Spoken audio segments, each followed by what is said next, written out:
क्षमा breaking Jain news.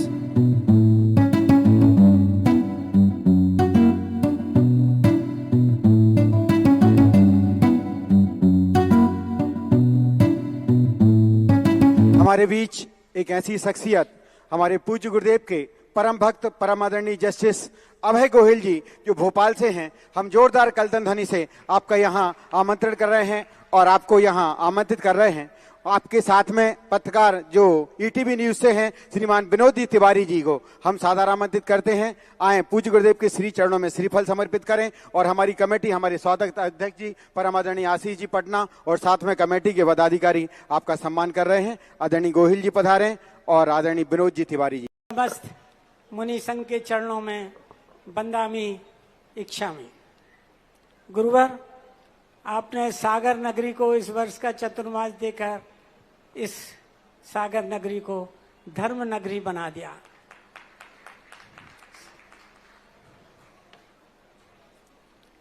जो इतना भव्याति भव्य चतुर्मास हुआ है कि लगता है कि आगे आने वाले युगों तक याद रखा जाएगा। आपने भाग्योदय तीर्थ में चतुर्मास करके भाग्योदय का भाग्य भी जगा दिया। भाग्योदय अस्पताल जहां इस बात के लिए जाना चाहता था कि वहां मरीज ठीक नहीं होते हैं, आज लोग स्वस्थ होकर आपके आशीर्वाद से जा रहे हैं।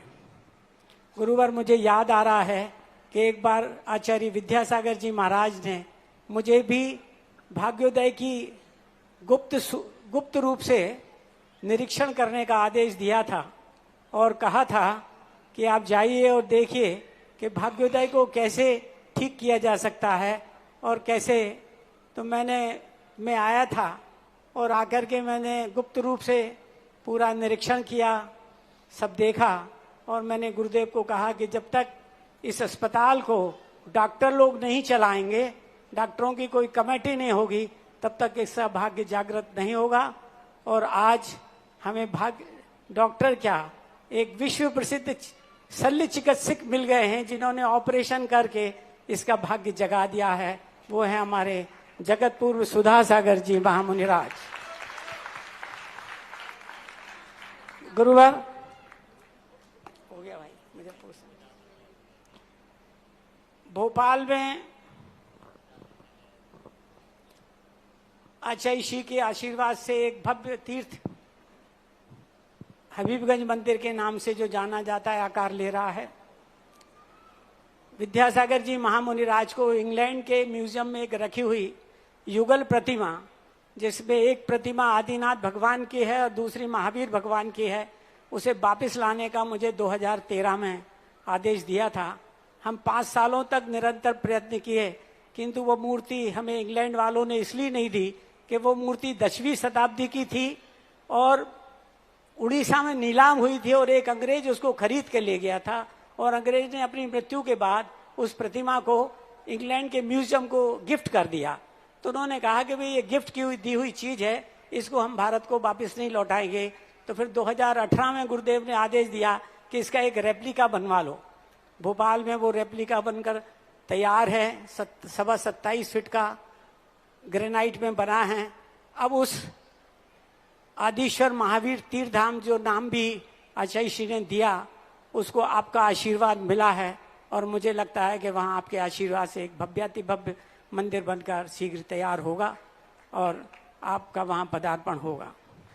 गुरुवर, हमारी हार्दिक इच्छा है कि भोपाल की राजधानी, मध्य प्रदेश की राजधानी भोपाल में आपका अगला चतुर्मास भोपाल में ही हो, क्योंकि वहाँ से हम तीर्थों की रक्षा कर सकेंगे, वहाँ से हम धर्म की रक्षा कर सकेंगे, वहाँ से हम सारे प्रदेश के जितने भी हमारी समस्याएं हैं समाज की, उनको हम दूर करने का आपके आशीर्वाद से प्रयत्न कर सकेंगे। जैसा कि आपने अभी एक नया संगठन आपके मार्गदर्शन में प्रदेश में आकार ले रहा है और 12 तारीख को आपने उसका समय यहाँ बुलाया है जो हमारे प्रदेश के जैन समाज की एकता को सुनिश्चित करेगा। आज आपने मुझे आशीर्वाद दिया है कि भोपाल में गुरुवर विद्यासागर सुधा सागर विधि शिक्षण संस्थान की स्थापना करने के लिए आपने आज आशीर्वाद दिया है। हम आपके कृतज्ञ हैं, आभारी हैं। दूसरा आपने आशीर्वाद आज दिया कि उजला यूनिवर्सल जैन लॉयर्स एसोसिएशन और देश के सारे चार्टर्ड अकाउंटेंट्स का एक सम्मेलन यहाँ सागर में 15 नवंबर को आयोजित हो, उसके लिए आपके इस उपकार के लिए मैं अति कृतज्ञ हूँ और आपके प्रति कृतज्ञता व्यक्त करता हूँ।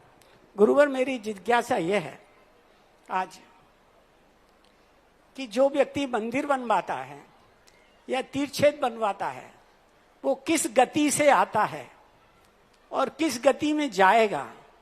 क्या वो सम्यक दर्शी कहलाएगा या बन पाएगा, या उसकी ऐसी भावना होगी तो क्या वो ऐसा कुछ कर पाएगा? एक सैद्धांतिक निर्णय होता है और एक नैतिक निर्णय होता है। नैतिक निर्णय तो ये कहता है कि नियम से वो भव्य जीव है और नियम से बहुत अच्छे कुल से आया है। पूर्व भाव में उसने कोई महान कार्य करने का भाव किया होगा, वो नहीं कर पाया तो कर्म ने उसे पुनः एक अच्छा कार्य करने का मौका दिया है। और यह स्थिति जब वो करता है तो शास्त्रों का ऐसा प्रमाण है कि वह भविष्य भी उसका, आज वो मंदिर बना रहा है भगवान का, भविष्य उसका यही है कि वो एक दिन वो साक्षात भगवान के समोषण में बैठा मिलेगा।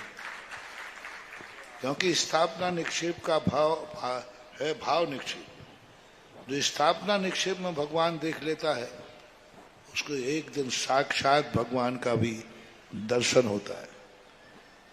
और सैद्धांतिक व्याख्या ये है कि उसकी अंतरंग परिणति परिणामों के ऊपर आश्रित रहती है कि वह परिणाम अंत समय भी उतने पवित्र रख पाता है और जैसा परिणाम रख पाता है वैसा ही निर्णय भविष्य का होता है। तो ये तो माना ही जाएगा कि शरणानुग के शास्त्रों के अनुसार वह सदा त्रिकालिक प्रशंसनीय है और पुण्यात्मा है। नमस्ते महाराज जी। जिज्ञासा रखेंगे आज के हमारे आहार दानकर्ता परिवार जो समाधिस्थ गोयल जी हैं, हमेशा सामाजिक सोशल कार्य करने में रुचि रखते हैं। भोपाल में खुद स्वयं एक तीर्थ बनाने की तैयारी कर रहे हैं और सामाजिक सोशल कार्य में उनकी बड़ी रुचि रहती है। अब आज आपने एक अपने आचार्य महाराज की बात खोली, यानी आचार्य महाराज के पास भी कोई सीबीआई थी, गुप्तचर विभाग था। अब समझो आप, तुम लोग हम साथियों को क्या बिल्कुल फक्कड़ी समझते हो? जब इतना बड़ा शिविर लगता है ना तो इतने सीबीआई हमारे रहते हैं, उन सीबीआईयों का पता अभी तक कमेटी को भी पता नहीं है, किसी को भी मालूम नहीं है कि इसे 5000 के शिविरार्थियों की कौन सीबीआई कर रहा है। उनके नाम उजागर कोई भी नहीं जानता, संसार में नहीं जाने, क्योंकि नाम जान लेगा तो फिर वो सीबीआई कैसे माना जाएगा? वो तो इन्होंने अब बताया जब आचार्य चले गए।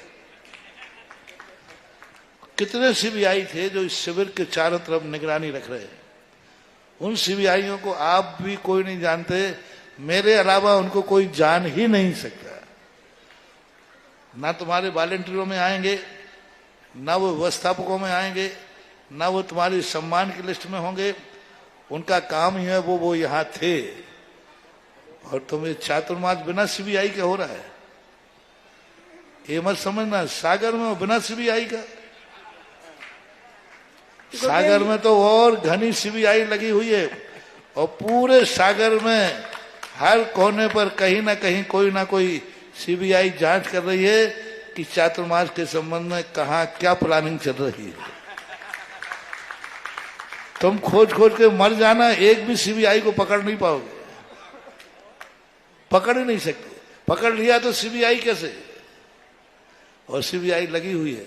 हो सकता है कोई सीबीआई का सदस्य पंडाल में ही बैठा